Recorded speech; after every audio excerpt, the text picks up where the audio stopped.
All right, so we're diving into financial risk management today, but with a bit of a twist. We're adding generative AI to the mix. We've got these excerpts from Justin Tenuto's note. It's called Financial Risk Management in the Era of GenAI.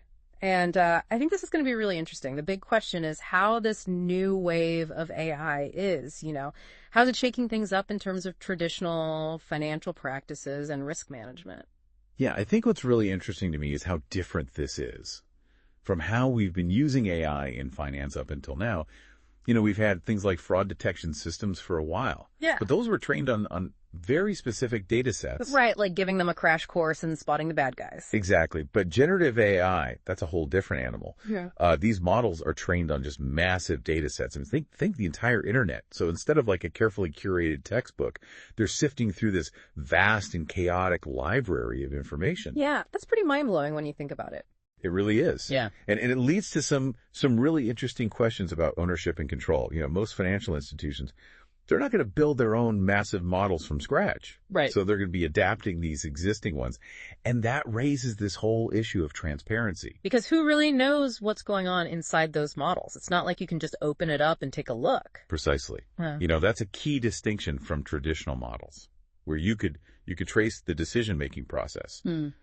Back to specific inputs. With generative AI, it's more of a black box. And that creates a unique challenge for financial institutions, especially those that are used to clear audit trails. Yeah, it sounds like model risk management is about to get a lot more complicated. Absolutely. And, it's interesting because even current regulations, like SR 11-7, they weren't designed with generative AI in mind.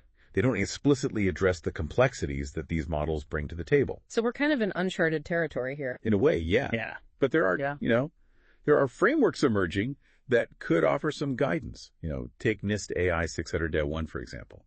It doesn't specifically target finance, but it does provide, it provides some valuable recommendations on managing risks associated with AI. And that could be a good starting point. Yeah. For institutions that are looking to navigate this landscape. So you're saying financial institutions should be looking outside their usual regulatory bubble for guidance? Yeah, I think it's essential. The pace of technological change is so rapid that regulations are always playing catch up.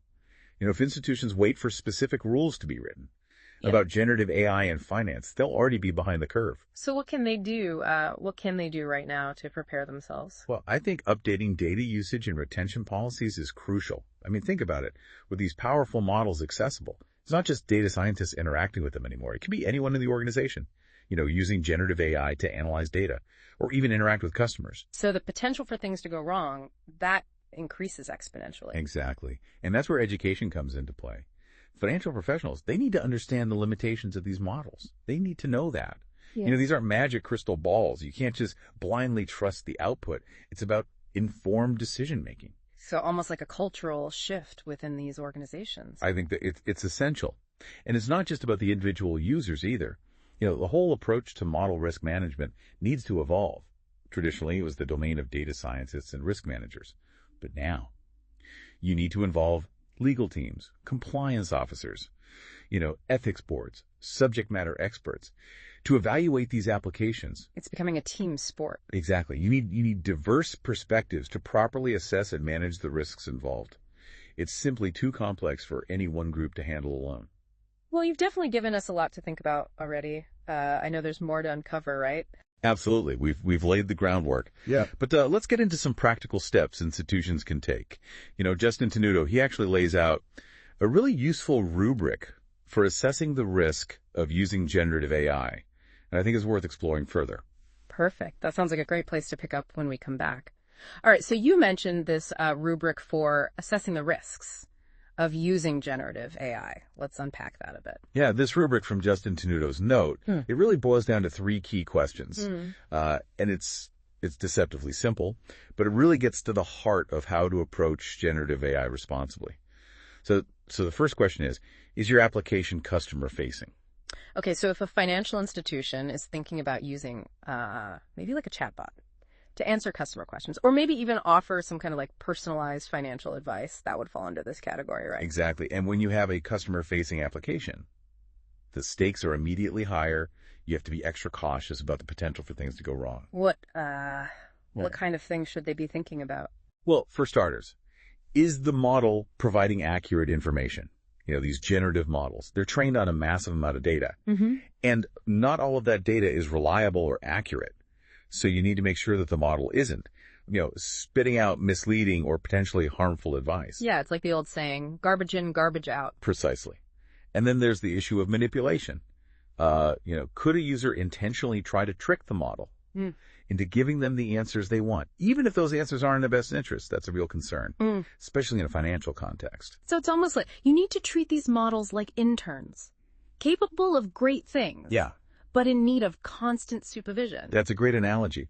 You also have to think about, unintended consequences, like bias. Even if the model itself isn't inherently biased, the data it was trained on could reflect existing societal biases, which could lead to unfair or discriminatory outcomes. So, for example, like a model trained on historical loan data might inadvertently perpetuate past discriminatory lending practices. Exactly. And that's why rigorous testing and constant monitoring are absolutely essential for any customer-facing application, using generative AI. You can't just set it and forget it. Right. So that's the first question in the rubric. What's the second one? The second question asks, does your application have regulatory implications? So we're talking about areas like credit scoring, loan approvals, investment recommendations, anything that falls under the watchful eye of regulators. Precisely. And if you answer yes to this question, then transparency and explainability become absolutely paramount. Regulators are going to want to know exactly how the model is making its decisions. But isn't that one of the biggest challenges with generative AI, that black box problem we talked about earlier? It is a significant challenge. With traditional models, you could usually point to a specific set of rules or algorithms that the model is following. But with generative AI, that decision-making process is often much more opaque. So how do you explain something that you don't fully understand yourself? That's the million-dollar question. And I don't think there's an easy answer.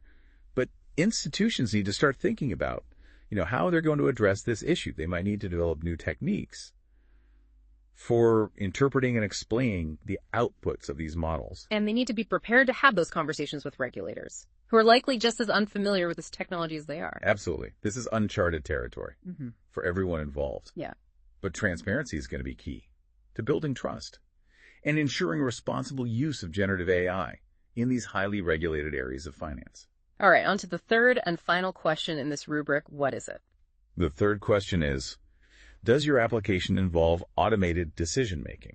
So, we're talking about scenarios where the AI is making decisions without any human intervention. Exactly, and this is where things get really interesting.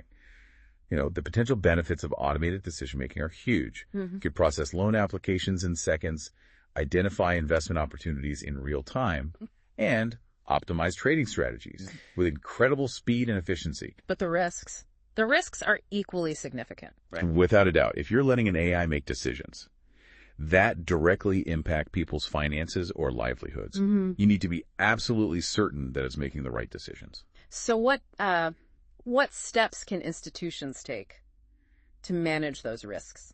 Well, the key is to build in robust safeguards and controls throughout the entire process.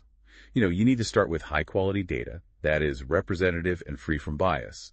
Then you need to rigorously test the model in a variety of scenarios, including edge cases and potential adversarial situations. So basically, you're trying to break it before someone else does. Exactly. You want to be as confident as possible that the model is going to behave as expected, even in unforeseen circumstances. But even with all that testing, wouldn't you still want some level of human oversight? Yeah. Especially in the early stages? Absolutely. It's not about replacing human judgment entirely. It's about finding the right balance between automation and human oversight. Maybe you start by using the AI to flag potential issues or to make recommendations. And then a human reviews and approves those decisions. So kind of like a co-pilot situation. Exactly. The AI can handle the routine tasks, freeing up human experts to focus on the more complex and nuanced decisions. That makes sense. So let's say a financial institution. They answer yes to all three of these questions. Does that mean they should abandon their generative AI project altogether? Not necessarily. It just means they need to proceed with extreme caution and be prepared to invest significant time and resources into risk management. So it's not a deal breaker, but it's definitely a yellow light. Precisely. This rubric is designed to be a tool for thoughtful decision-making, not a set of rigid rules. It's about understanding the potential risks and benefits and making informed choices that align with the institution's overall goals and their risk tolerance. I think this rubric is it's really helpful. It's a practical way for institutions to start thinking about how they're going to manage risk in this new era of generative AI. But I'm also curious, how do you see this all playing out in the long run? Where do you think the line will be drawn between human oversight and automated decision-making in finance? That's the big question, isn't it? I think it's going to be a constantly evolving line. As generative AI becomes more sophisticated and we gain more experience using it in these financial contexts, we'll start to get a better sense of where it excels, where human judgment is still essential. So it's not a one-size-fits-all solution. Definitely not. It's going to be a process of experimentation and adaptation. We'll need to strike a balance between harnessing the power of this technology while ensuring that humans retain ultimate control over those critical decisions. It's all very fascinating and a little bit daunting, to be honest. Yeah. But I think we've covered a lot of ground today. What's the key takeaway you want listeners to walk away with?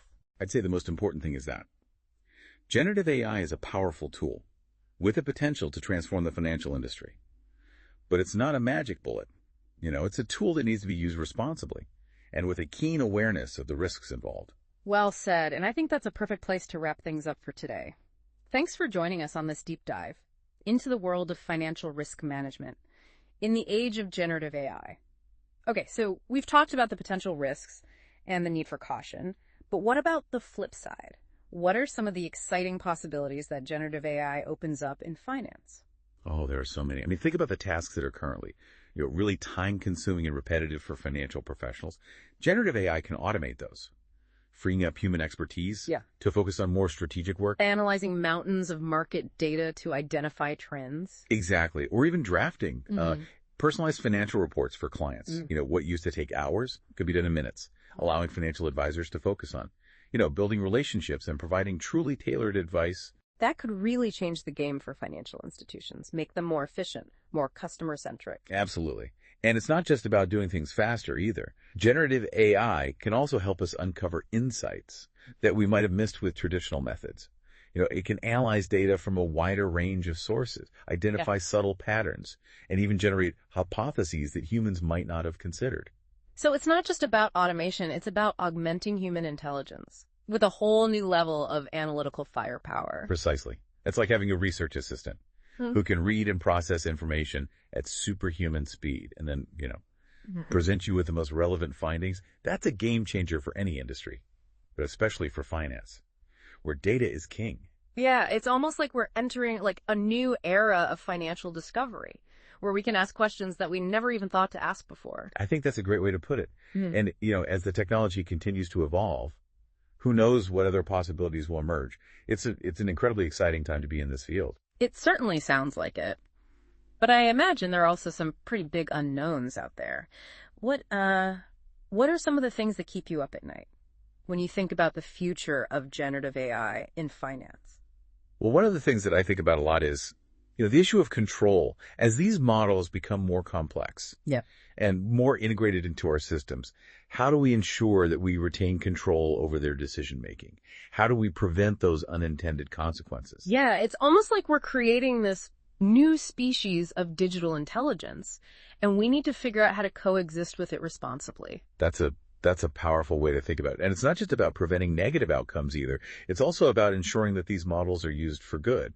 It's about ethics as much as it is about technology. Absolutely. We need to be asking ourselves some tough questions about how we want to shape this technology, what values we want to embed in it. So it's not just about what generative AI can do, but what it should do.